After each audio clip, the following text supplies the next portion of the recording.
Oh, hey, I didn't see you there. This is the new chainsaw that everybody loves. And let's get right to the point. Get it? Tree point. And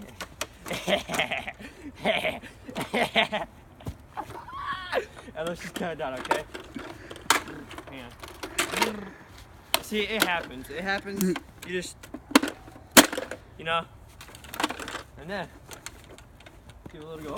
Whack.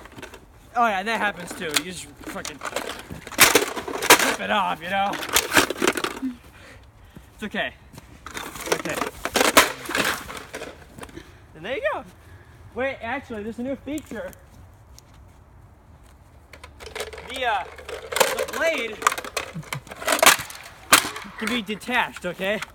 And there you go. Simple as that. And then, now you got two blades. Yeah! There you go. It's only, you know, a small price of $2,000, but it's alright. I mean, we all know you guys can afford it, right?